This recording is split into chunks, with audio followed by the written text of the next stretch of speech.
آج کی اس قسط میں ہم آپ کو حضرت اسماعیل علیہ السلام کے بارے میں بتائیں گے۔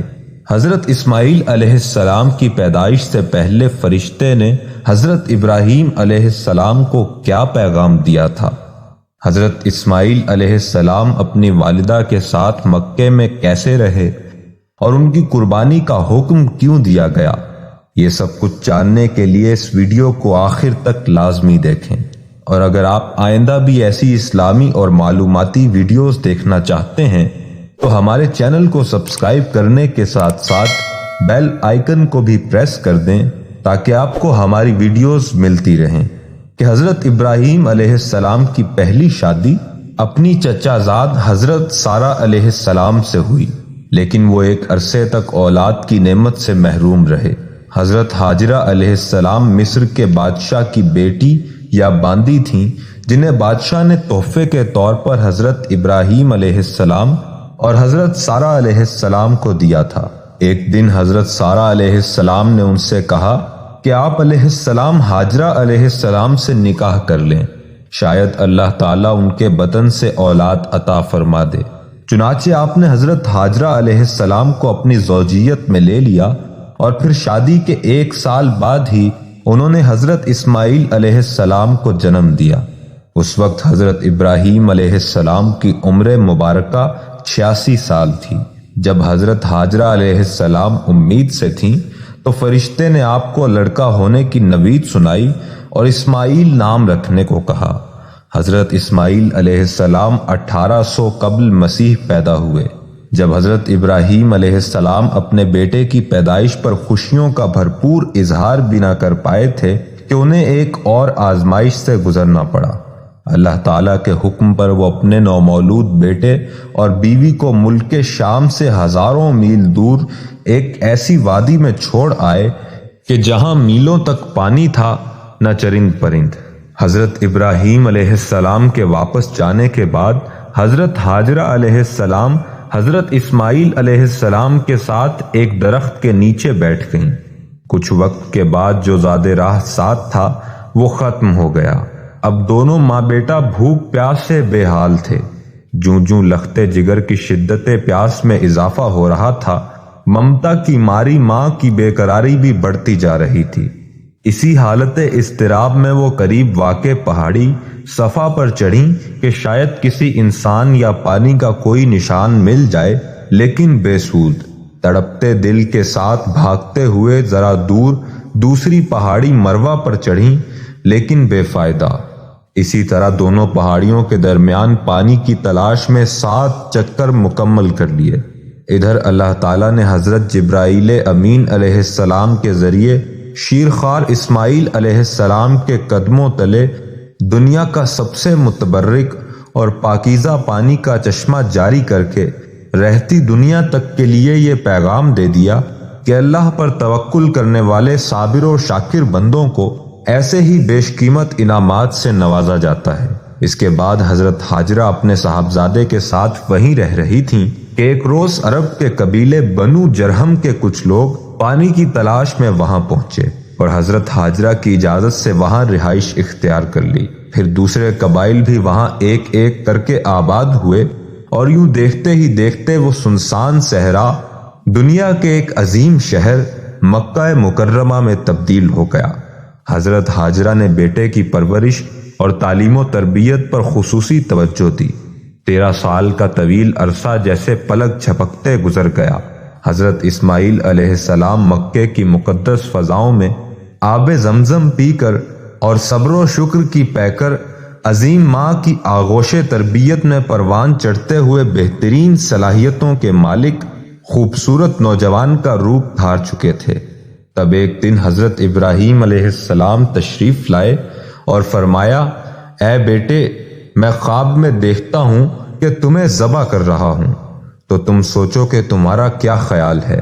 فرما بردار بیٹے نے سر تسلیم خم کرتے ہوئے کہا، ابا جان، آپ کو جو حکم ہوا ہے وہی کیجیے، اللہ نے چاہا تو آپ مجھے صابرین میں پائیں گے۔ حضرت ابراہیم علیہ السلام نے بیٹے کا جواب سنا تو انہیں سینے سے لگایا اور حضرت حاجرہ علیہ السلام کے پاس لے آئے۔ فرمایا، اے حاجرہ، آج ہمارے نور نظر کو آپ اپنے ہاتھوں سے تیار کر دیجئے۔ ماں نے اپنے اکلوتے بیٹے کو نئی پوشاک پہنا کر باپ کے ساتھ باہر جانے کے لیے تیار کر دیا۔ اسی اثنا میں حضرت ابراہیم علیہ السلام بھی ایک تیز دھار چھری کا بندوبست کر چکے تھے۔ پھر بیٹے کو ساتھ لے کر مکے سے باہر مینا کی جانب چل دیے۔ شیطان نے باپ بیٹے کے درمیان ہونے والی گفتگو سن لی تھی۔ اس نے باپ بیٹے کو اس قربانی سے باز رکھنے کا فیصلہ کر لیا، چنانچہ جمرہ عقبہ کے مقام پر راستہ روک کر کھڑا ہو گیا۔ حضرت ابراہیم علیہ السلام کے ساتھ موجود فرشتے نے کہا، یہ شیطان ہے، اسے کنکریاں ماریں۔ حضرت ابراہیم علیہ السلام نے اللہ اکبر کہہ کر اسے 7 کنکریاں ماری، جس سے وہ زمین میں دھس گیا۔ ابھی آپ کچھ ہی آگے بڑھے تھے کہ زمین نے اسے چھوڑ دیا اور وہ جمرہ وسطیٰ کے مقام پر پھر ورغلانے کے لیے آ موجود ہوا۔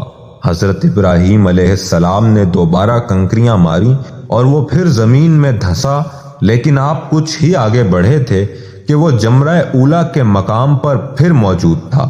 حضرت ابراہیم علیہ السلام نے تیسری بار اللہ اکبر کہہ کر کنکریاں ماری تو وہ زمین میں دھس گیا۔ اللہ تبارک و تعالیٰ کو حضرت ابراہیم خلیل اللہ کا شیطان کو کنکریاں مارنے کا عمل اس قدر پسند آیا کہ اسے رہتی دنیا تک کے لیے حج کے واجبات میں شامل فرما دیا۔ شیطان اپنی ناکامی پر بڑا پریشان تھا۔ 3 مرتبہ کنکریوں نے اس کے جسم کو زخموں سے چور کر دیا تھا کہ اچانک اسے ایک نئی چال سوجھی اور وہ عورت کا بھیس بدل کر بھاگم بھاگ حضرت ہاجرہ کی خدمت میں حاضر ہوا اور بولا، اے اسماعیل کی ماں، تمہیں علم ہے کہ ابراہیم علیہ السلام تمہارے لختے جگر کو کہاں لے گئے ہیں؟ حضرت ہاجرہ نے فرمایا، ہاں، وہ باہر گئے ہیں، شاید کسی دوست سے ملنے گئے ہوں۔ شیطان نے اپنے سر پر ہاتھ مارتے ہوئے کہا، وہ تیرے بیٹے کو ذبح کرنے وادی مینا میں لے گئے ہیں۔ حضرت ہاجرہ نے حیرت اور تعجب کا اظہار کرتے ہوئے فرمایا، یہ کیسے ممکن ہے کہ ایک شفیق اور مہربان باپ اپنے بیٹے کو ذبح کر دے؟ اس پر شیطان کے منہ سے نکلا، وہ یہ سب اللہ تعالیٰ کے حکم پر کر رہے ہیں۔ یہ سن کر صبر و شکر اور اطاعت و فرما برداری کی پیکر اللہ کی برگزیدہ بندی نے فرمایا، اگر یہ اللہ تعالیٰ کا حکم ہے تو ایک اسماعیل کیا، اس کے حکم پر 100 اسماعیل قربان ہیں۔ شیطان یہاں سے نامراد ہو کر واپس مینا کی جانب پلٹا، لیکن وہاں کا ایمان افروز منظر دیکھ کر اپنے سر پر خاک ڈالنے اور چہرہ پیٹنے پر مجبور ہو گیا۔ روایت میں آتا ہے کہ جب حضرت ابراہیم علیہ السلام نے حضرت اسماعیل علیہ السلام کو لیٹنے کی ہدایت دی تو حضرت اسماعیل علیہ السلام نے فرمایا، ابا جان، میں پیشانی کے بل لیٹتا ہوں تاکہ آپ علیہ السلام کا چہرہ مجھے نظر نہ آئے، اور آپ بھی اپنی آنکھوں پر پٹی باندھ لیجئے تاکہ آپ مجھے ذبح کر رہے ہوں تو شفقت پدری کے امر الہی پر غالب آنے کا امکان نہ رہے۔ صبر و استقامت کے کوہ گراں والد نے گوشہ جگر کے مشورے پر عمل کیا، اور جب اسماعیل علیہ السلام لیٹ گئے تو تکمیل احکام خداوندی میں تیز دھار چھری کو پوری قوت کے ساتھ لختے جگر کی گردن پر پھیر دیا۔ باپ بیٹے کی اس عظیم قربانی پر قدرت خداوندی جوش میں آئی اور اللہ جل شانہ کے حکم سے حضرت جبرائیل علیہ السلام جنت کے باغات میں پلے سفید رنگ کے خوبصورت مینڈھے کو لے کر حاضر ہوئے۔ حضرت ابراہیم خلیل اللہ نے ذبح سے فارغ ہو کر آنکھوں سے پٹی ہٹائی تو حیرت زدہ رہ گئے۔ بیٹے کی جگہ ایک حسین مینڈھا ذبح پڑا ہوا تھا، جبکہ اسماعیل علیہ السلام قریب کھڑے مسکرا رہے تھے۔ اسی اثنا میں غیب سے آواز آئی، اے ابراہیم، تم نے اپنا خواب سچا کر دکھایا، بے شک ہم نیکی کرنے والوں کو ایسا ہی بدلہ دیا کرتے ہیں۔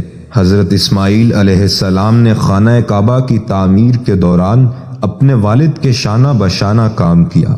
آپ علیہ السلام پتھر اور گارا والد کو دیتے جاتے اور وہ انہیں دیوار پر چنتے رہتے۔ حضرت اسماعیل علیہ السلام حضرت جبرائیل علیہ السلام کی نشاندہی پر جبل ابو قیس سے حجر اسود لے کر آئے، جو جنت کا یاقوت ہے۔ تعمیر مکمل ہونے کے بعد حضرت ابراہیم علیہ السلام نے خانہ کعبہ کی صفائی، امامت اور آنے والے زائرین کی خدمت سمیت تمام کام حضرت اسماعیل علیہ السلام کے سپرد فرمائے اور ان کو نصیحت و ہدایات دیتے ہوئے بیت اللہ شریف کا متولی مقرر فرمایا۔ پھر آپ علیہ السلام خود واپس ملک شام چلے گئے۔ حضرت اسماعیل علیہ السلام کی وفات کے بعد آپ علیہ السلام کے بیٹے نابت بن اسماعیل کعبے کے متولی بنے۔ اللہ تعالیٰ نے حضرت اسماعیل علیہ السلام کو حجاز مقدس اور اس کے آس پاس کی تمام آبادیوں نیز قوم جرہم، قوم امالیک اور اہل یمن کی طرف نبی بنا کر بھیجا۔ آپ علیہ السلام ہمارے پیارے نبی حضرت محمد مصطفیٰ صلی اللہ علیہ وسلم کے جد اعلیٰ ہیں۔ قرآن پاک میں حضرت اسماعیل علیہ السلام کا ذکر 12 مقامات پر آیا ہے۔ حضرت اسماعیل علیہ السلام نے 137 سال کی عمر میں وفات پائی۔ آپ کو کعبۃ اللہ کے صحن میں میزاب رحمت اور حجر اسود کے درمیان اپنی والدہ کے پہلو میں سپرد خاک کیا گیا۔ ناظرین، یہ تھی حضرت اسماعیل علیہ السلام اور ان کی عظیم قربانی کی داستان۔ تو اگر آپ کو ہماری یہ سیریز پسند آئی ہے اور آپ اس کی اگلی ویڈیوز بھی دیکھنا چاہتے ہیں تو چینل کو سبسکرائب کرنا اور بیل آئیکن کو دبانا مت بھولیں۔